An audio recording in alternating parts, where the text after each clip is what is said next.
All right, so we have 22 participants on the call today. My name is Louise Jackson. I'd like to warmly welcome everybody on today's session to our topic for today, which is on working with a recruiter, what you need to know. I'd like to warmly welcome alumnus Jim Patterson, who's with us today. Jim is a recruiter and works as president and recruiter at System 1 Search for Ventura, and is also author of Make Your Career Meaningful, a Practical Toolbox. Jim comes with over 25 years experience in recruiting and has kindly offered to share some insights with us as to what recruiters do inside the black box of recruiting, which would definitely give our alumni some great advice as to how they can prepare as candidates in the job search. So recruiter, Jim, we'd like to thank you so much for your time with us today. You're welcome. I'd like to hand it over to you so that you can go ahead and get started. I'd like to remind our participants, if you have a question, please make sure you put that in the Q&A feature at the bottom of the screen. We would really want to make sure that we get all of our questions answered today. And without further ado, I'm going to hand it over to Jim. Jim, thank you. Take it away. Well, thank you, and good afternoon to you. Just a couple comments on my background. I am a UCR alumni. I did my undergraduate work in biochem with a minor in chemistry, went on to Michigan State.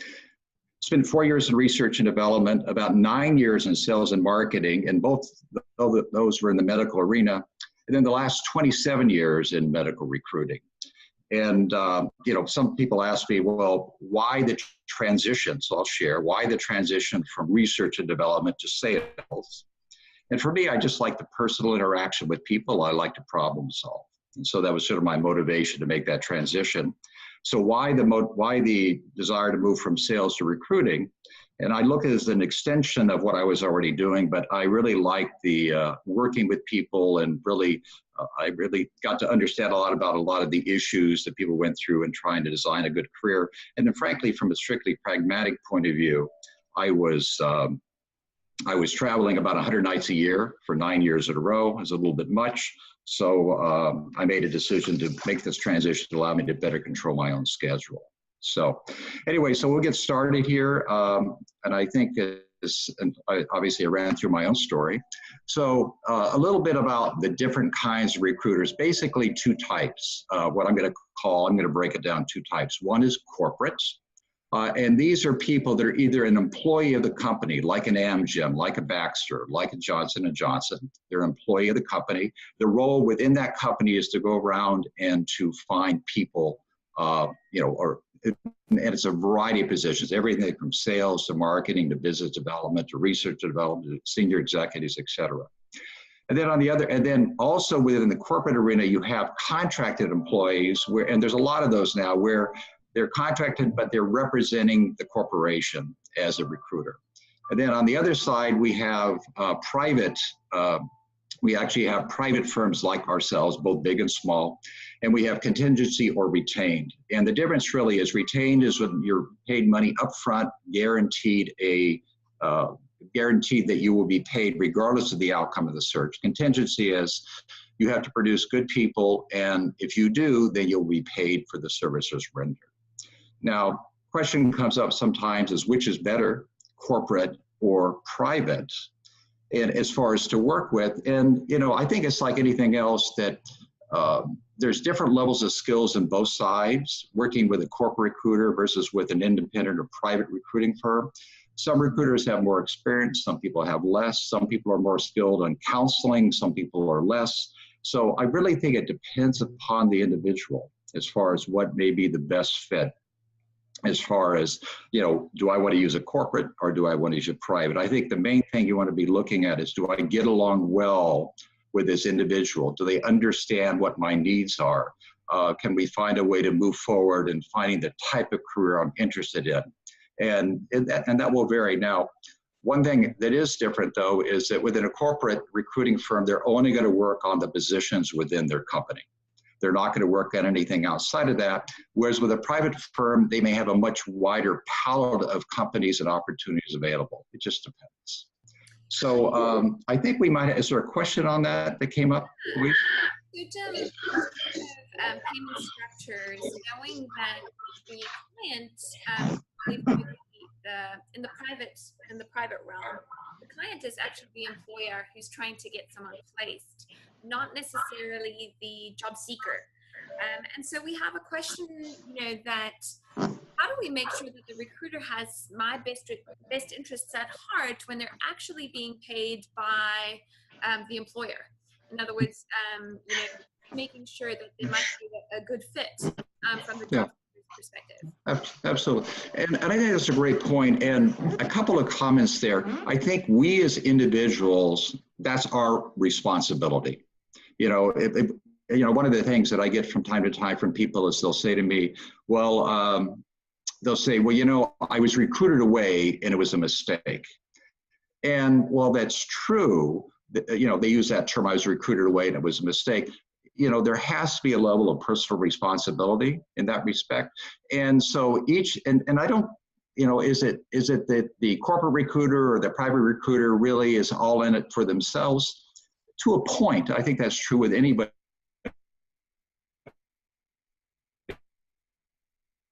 You're working in any kind of job, you want to do a good job, you want to get I think most people are pretty conscientious, most recruiters as a group in general are pretty conscientious of trying to do right by the candidate, but ultimately it falls on the candidate.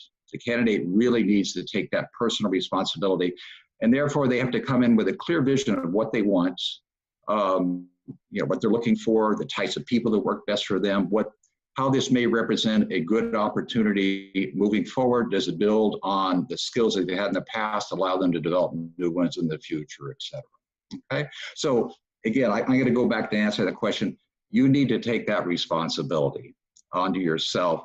And if you're working with a professional, they'll be supportive, but you're the only one that's going to know, or the candidate's the only one that's going to know about what their true needs are. Okay, very good. So let me move on. So what kind of recruiter tools or what are the tools that recruiters use? And I'll just sort of outline.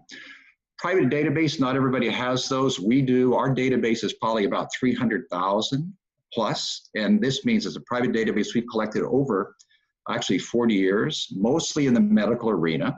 And not every company has it. We do. Another thing that's very popular these days is LinkedIn. And like within our office, I think we have like 7 or 8 recruiters. And I'd say the average recruiter has maybe 10 or 15,000 connections.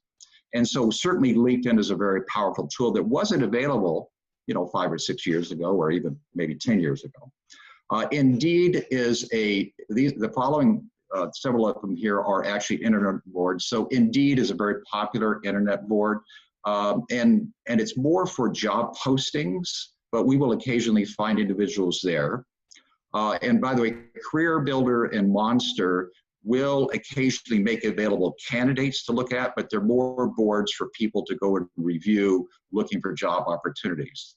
So in that case, the other place, at least for us, is convention or trade shows.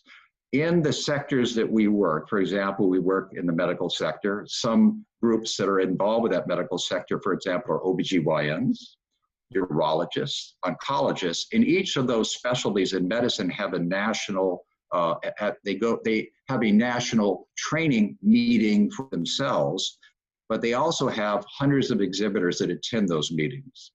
And we on a regular basis attend those meetings, and we meet a lot of people, both candidates from time to time, as well as client companies, et cetera, et cetera. And then the other piece I would say is job fairs, and I'm sure you do some out at UC Riverside. A lot of campuses do. Sometimes you'll find them within cities. And for us, finding new candidates, probably not the best option for us.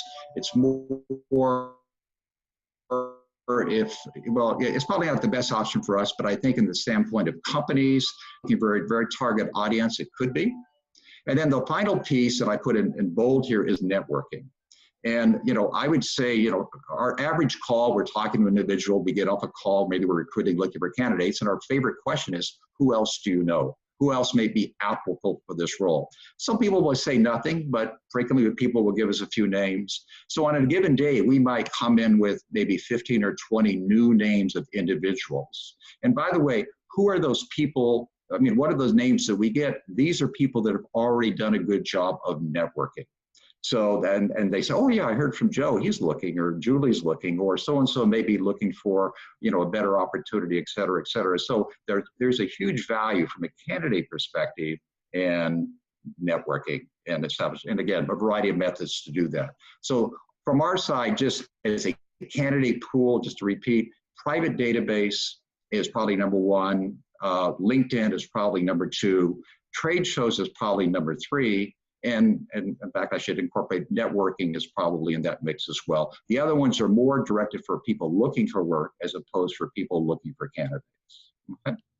So I don't know, is there another question with that, Louise? So Jim, I think given that we now know some of the tools that you were using, specifically the private database, and knowing that you use LinkedIn to secure whether it's a LinkedIn recruiter's license or something of that nature, is there any advice you can give our alumni as it pertains to where they should look for job descriptions and if they should be using those specific keywords in their job applications, and if that has any benefit to them? So a little bit about, job descriptions and using similar keywords in their application. Okay. And so from the standpoint of, and I'm going to answer that it depends. So there is a value, and it depends upon the organization you're applying to. And so if you're applying to a big corporation and it's sort of a resume mill, they're going to definitely look and pull off keywords because there's not really, they might even computerize it to a point, maybe scan things and, oh, we got a hit, we got multiple hits, et cetera. On our firm's basis, we look at that, we really don't use keywords that often. We look more at companies that people have worked for in other situations. But I guess as a rule, so let me kind of answer this as a rule. If I'm doing a very broad spectrum, applying to many different places and trying to get attention, I think there's a value for looking at keywords on the job description and seeing if we can apply them appropriately in a resume. On the other hand, if we're working with someone that's a little bit more sophisticated in their process, I think that the big issue is that people would like, I think the better way is to do a better job of presenting overall their skills and knowledge and not being so concerned about individual keywords. Okay, does that make sense? Question. Thank you so much, Jim. So we just received another follow-up question, and it pertains to your private database. How do you go about populating that? And I suppose from the job seeker's perspective, the thought would be, how do I get into that private database? Yeah, sure. And so how do we build a private database? Again, it starts one by finding active candidates you're working with. They all go in the private database. Number two is it's names of people that we're networking with. So they go in the private database as well. And so that's another component of that. But I will also say this, it's like anything else, is that we know who the best people are. And it's just like most people in their area of expertise. If you're around a while, you see the people who have year in and year out been the best performers. And we nudge those upward a little bit. We're able to, well, first of all, we may actually know them. It's surprising how many names you can remember. But even if we go to the database, we'll make little notations as far as this person, really exceptional in this skill or whatever else. So it really comes down to that. But I'm going to go back to how would they get in our database? They just need to be well known through a variety of networking tools, communicating. And by the way, not just networking, but people who do an exceptional job. And I think it really starts there as maybe number one. If you do an exceptional job, people will notice. The word will get around. And that's probably more important because that's ultimately what's going to get you that job that you're really interested in. It's going to come down to your skills and knowledge and track record as opposed to your interest. And a lot of people will, call up sometimes and, gee, I'm really excited about this. I'm really interested in this. And that's valid. It shows where they would like to go. However, in order for them to get there, they're going to have the skills and knowledge to appeal to the hiring manager. And that's what it's all about. The fact that we're interested is fine, but we should always be thinking, how can I build an effective case? And the effective case is not just based upon sort of an argument sequence, but it's really based upon the fact I'm going to build an effective case because of my track record of success. Okay, so is that helpful? Okay, great. So let me move on. And I think maybe we're leading onto this. How to get a recruiter's attention is a little bit about what you said before. So I'll kind of detail out these points maybe out to. So a commitment to do what it takes to land the right job. And what that really means is if you're going to work with a recruiter, you've got to work with a recruiter. If they call you, you call them back. If they ask for something, you get back to them. If they have a strategy or a process that may allow you to better present yourself, you work with them. So a commitment is basically to work very effectively and closely with them. That's going to buy you points. A clear picture of what you want to do. And, I'd say there's times, and it depends on where people are in their career. Earlier in their career, we know we want to be excited, enthused, and challenged, but we may not have that clear of a picture of what that looks like, because it may be a variety of things. But as we mature and grow through our career, there should be additional clarity that we know who we are, what we like, and where we're good. And we should be able to translate that to the recruiter who says, you know what, these are my skills. This is where I'm really valued. I really can add value, et cetera, et cetera. So coming forth with a clear picture of what you want to do and where you want to go. A track record of success. I talked about that. Hugely important. As much as we're interested, it's our track record of success that's going to end up getting us the job. Okay, showing you have done your homework, and this comes up both from the recruiter side, but absolutely in the interviewing side. We always want to be in a position where and the recruiter, and by the way, a good recruiter, in my opinion, will really help you do the homework to understand what do you really need to do to effectively present yourself for this job opportunity. And by the way, probably a private firm, in my opinion, will do a better job of that than a corporate firm. Because again, a private firm, a little different situation, but we, for example, in our firm, we take it on ourselves. We are highly motivated to really explain the subtleties and nuances of that job. And then even help the candidate how to translate that from their experience and how they apply, or how their experience applies directly to that job. Okay. So anyway, going back to the point, showing you have done your homework. The next piece, a well-organized resume and targeted cover letter. And this could be a talk or two or three in and of themselves, so we won't go there. But, and so, I'll just leave it at that, a well-organized resume and a targeted cover letter. Just a couple of comments on cover letters. Most people use a cover letter to write in longhand what the resume is. And I discourage that. And I think that's the norm. I probably looked at maybe a couple 100,000 cover letters. And by and large, they usually repeat the resume in a longhand form, not particularly valuable. On the cover letter, you want to be saying something else, or if nothing else, you want to be distilling down the 5 or 6 qualities that you really can bring to the plate that are going to be a benefit to that hiring manager. Okay. And then the next point up, a willingness to take direction, even if it is uncomfortable. Sometimes a good recruiter will push you a little bit to say, I know you're not comfortable talking about these topics or describing the situation, for whatever reason, but, a willingness to kind of work it through. And again, a reasonable recruiter or a talented recruiter is going to only be doing this in order for you to more effectively present yourself. And then, I said it before, follow-up and more follow-up is really key. Getting a job is a job. Okay. By the way, any questions on that at all?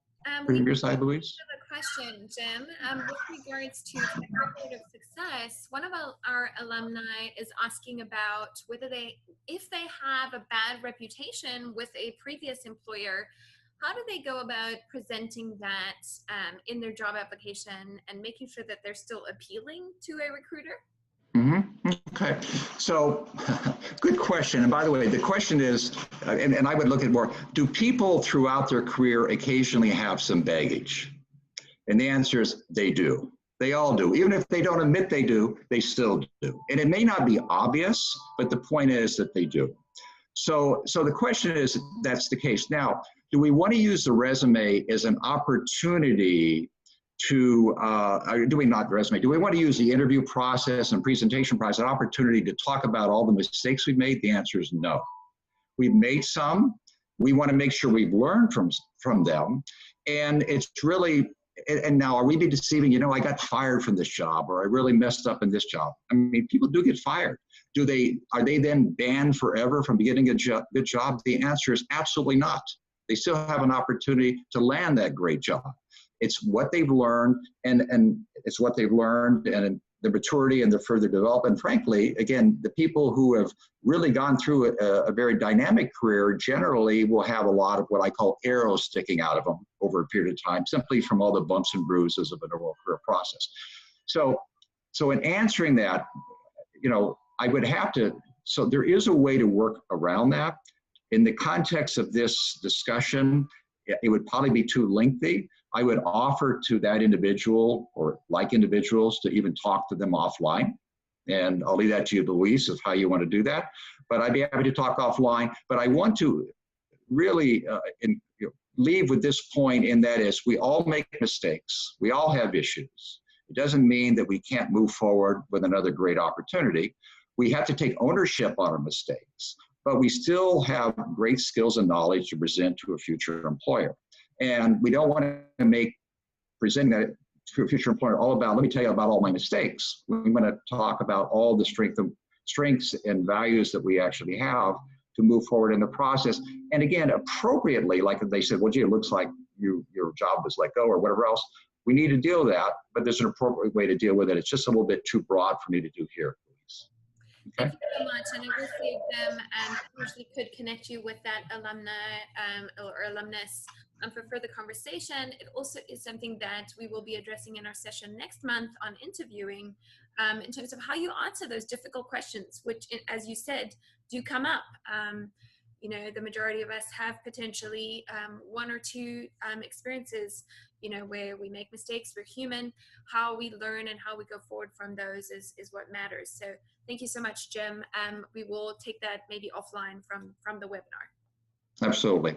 So then the next piece is what to expect from a recruiter. And I'm going to put they will likely, and I put they will likely because I don't know the recruiter. But I'll give my perspective here. And a lot of this is how we operate. So they will likely offer you an opportunity that is a good fit for your background and experience. Otherwise, they probably wouldn't be talking with you. Question you to determine your true interest in a job and to assure themselves that you are committed. This becomes really important. Are you really ready to make that change? And by the way, that's a whole talk in and of itself. Is it time to make a job change or not? And I would argue, and to just make one comment here, that frequently people will consider making a job change at the first difficulty or the second or the third. And the reality of it is every company is going to have 10 or 20 or 30 or 50 difficulties. These are learning opportunities. And frequently people will jump a little too soon and, you know, could ultimately become, quote, job jumpers, which is something they want to avoid. Point 3, probe to understand. A recruiter will probe to understand why you want to make a job change, which I just described, and if it is sound and defensible. So I basically answered that point. Next point, probe to understand not only your relevant background, but also your character, including how well you work with people, your follow-up, your ability to direction, your level of respect, integrity, resilience, tolerance, etc. That whole paragraph really relates to the fact that, you know, people are interested in talented skills and knowledge, but a critical component is who you are as a person. And again, broadly, I'll use the term character. And this is really important in this day and age with positions, especially high power positions. There's just a lot of things that come into play. You need a person with good maturity, good sense of integrity, resilience, tolerance, as we talked about here. And, you know, a lot of people say, well, I am who I am, and again, that becomes another subject on and of itself. But as I've watched people over their careers, you can build character. It's not easy. Frequently, it's denying a lot of our responses that are highly emotional. But the reality of it is, it's something that companies are looking for, and will either rule you in or rule you out, depending on the position. Next point up, try to check out, a good recruiter will likely try to check out you via other methods besides your references and resumes. This would include postings or presence on social media. We as a business, and we know a lot of people in our sector, anytime I talk to somebody, I will get an idea of who they know, and I'll call the person who they know, even if it's rather remotely, to get what I call a covert reference on them. I don't tell the candidate that. There's nothing really bad about doing it, but the idea in mind, I'm just trying to understand everything on the page. And I'll tell you, 90% of the time, what I thought and what the covert comes back is valid. And so this is just a matter of me doing my due diligence. I really need to understand what I'm dealing with. But along those lines, most firms today will investigate if you have a social media presence. And you might want to consider what your presence is on Facebook, Twitter, or other types of social media, and what that image and presence looks like. I would hope that it would have a level of professionalism at least, or a level of acceptability to most hiring managers, but rest assured they're going to look at it. And it's something to be sensitive to, as well as comments on the internet, et cetera. So really important. And we've even, as a firm, called people up and, as we're working with them, these are good professionals, and said, you really need to take down some of the stuff on your social media site. And a lot of times you need to change your picture. Even though it's a fun picture, we can have a little more professional presentation, and we'll ask them to change that. So again, something to be aware of. Finally, a good recruiter will likely disclose the details of an opportunity, including job responsibility, compensation, benefits, promotional track, et cetera, et cetera.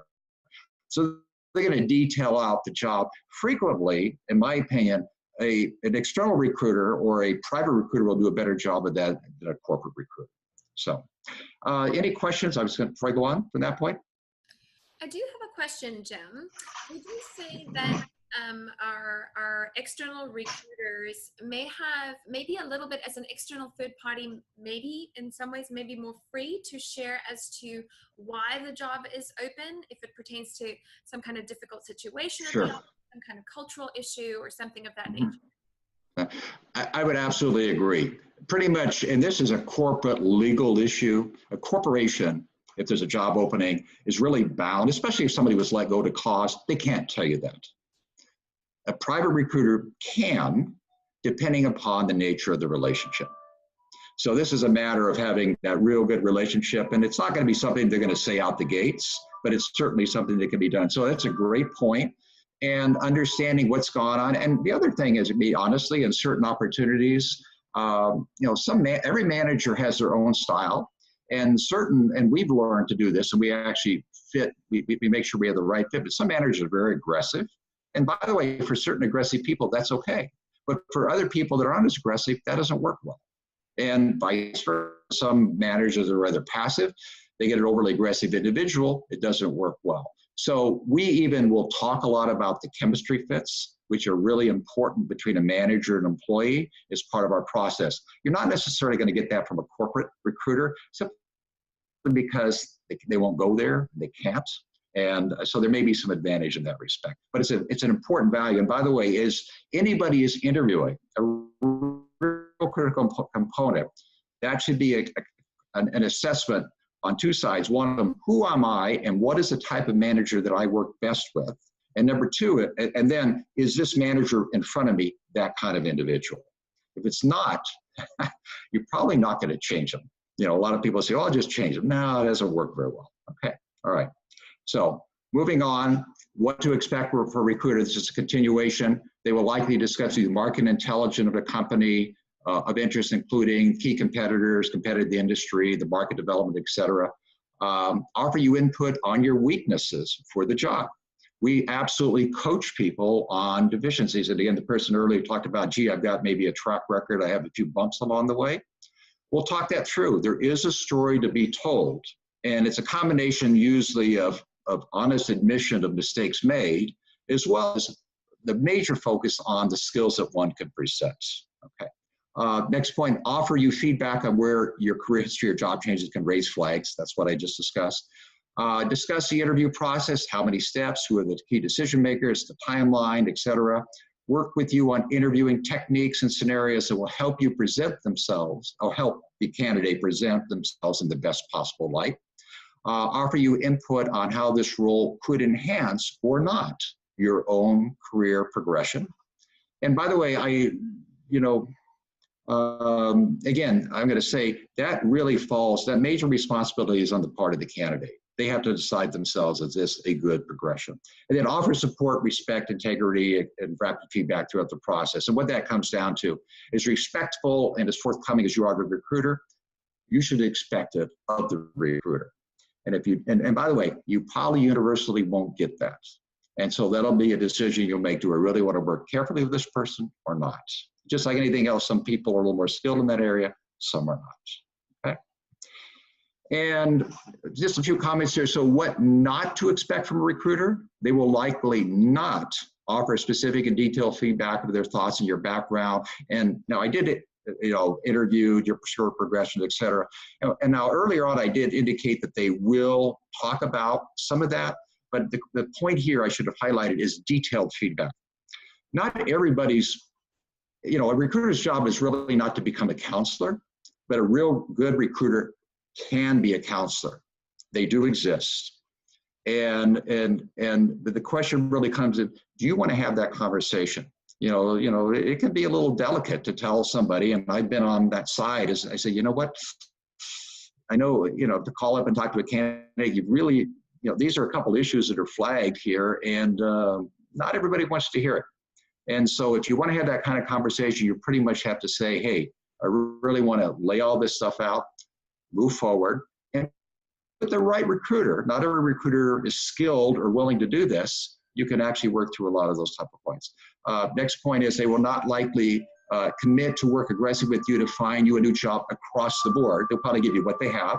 They're not going to fix your career problems. That's your job. They're not going to motivate you. That's your job. They're not going to have all the perfect answers, although the right recruiter will give you suggestions. And they will not necessarily serve as a mentor, although there are recruiters that are mentors as well. Okay.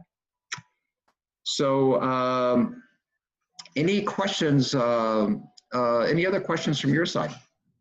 Luis or anybody else? Yes, thank you so much, Jim. I think, everything you've mentioned, especially sort of, and I experienced this as a career coach, on the other side of the coin is telling individuals, my job is not as a placement specialist.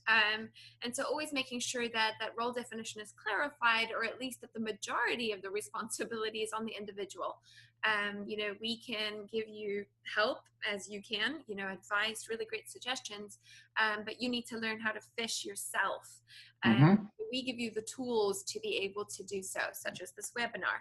So really advice in terms of all of our alumni really trying to think through taking that onus upon themselves and then asking you the right kinds of questions or recruiter.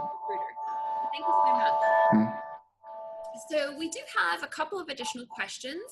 Do recruiters work with rank and file employees or just supervisors? And so maybe this gets into a little bit more of an executive recruiting kind of space. Sure. So the answer is both.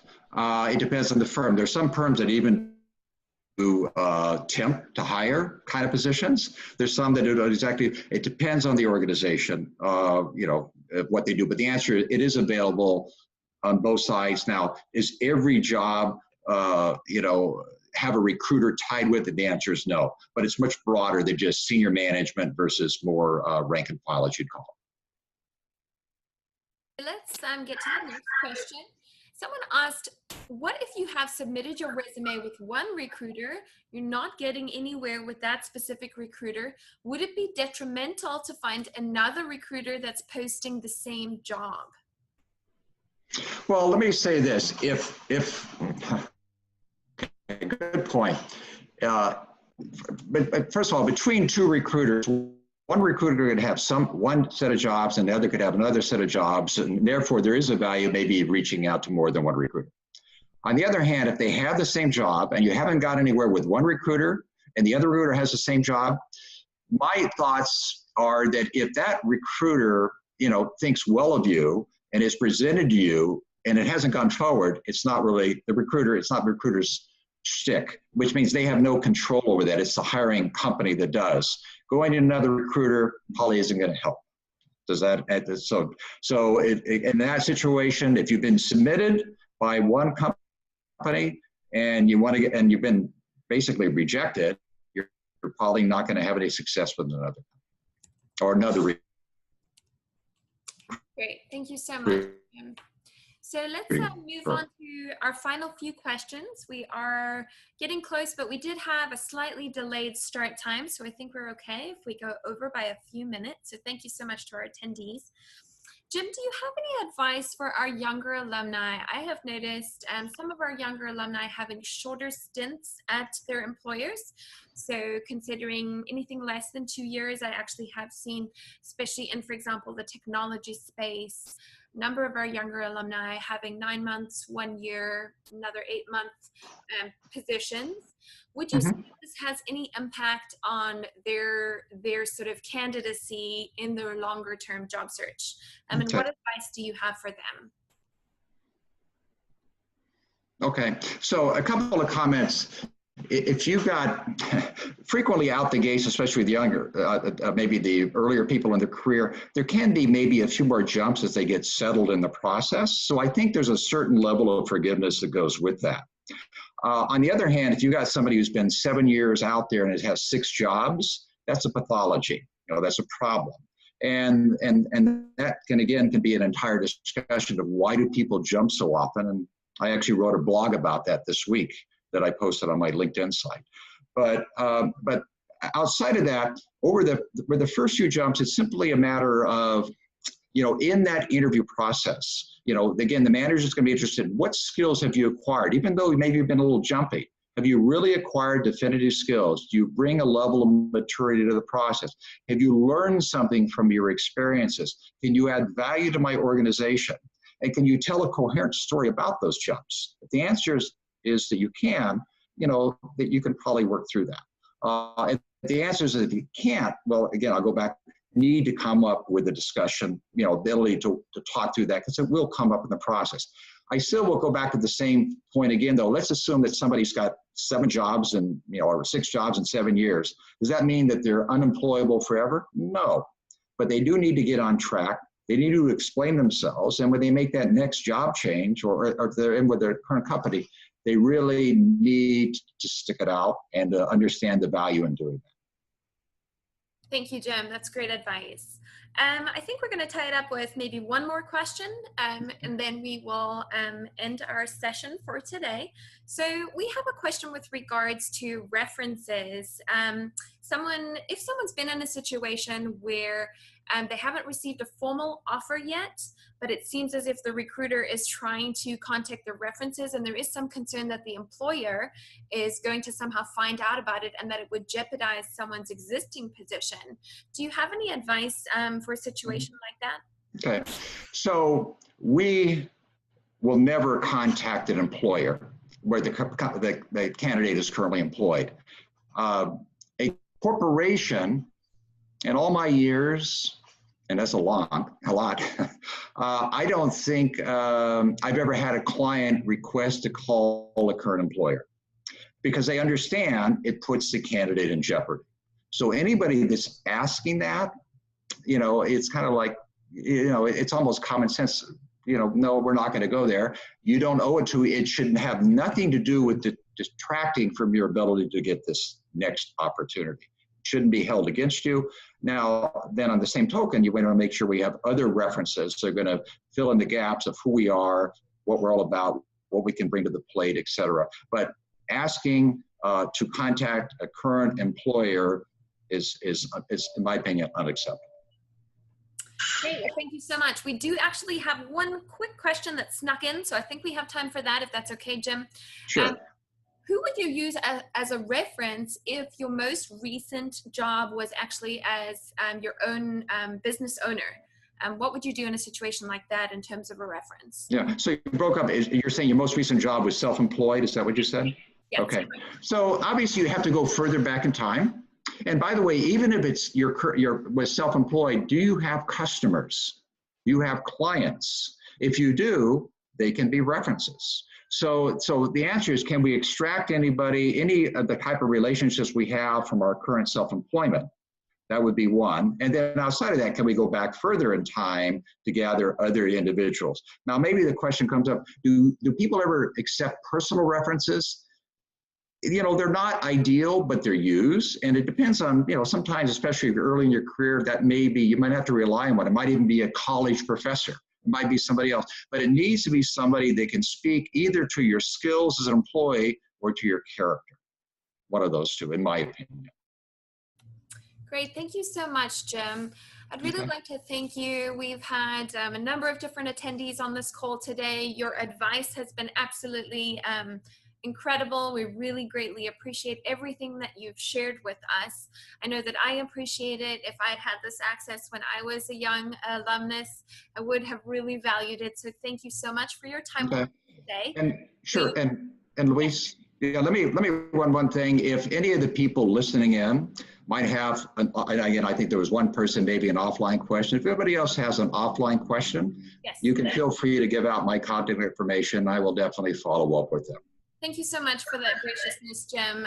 You make UCR proud. Really make me proud to be part of the UCR family with you, the UCR alumni family. So thank you so much again. We're going to end our call for today. If you have any further questions, you can take a look at our website. That's alumni.ucr.edu. You can also contact me directly, and I will make sure that I put you in touch with Jim. My email is louise.jackson@ucr.edu. Thank you so much for joining us today, everybody, and we will sign off for now. Thank you so much, Jim. Bye.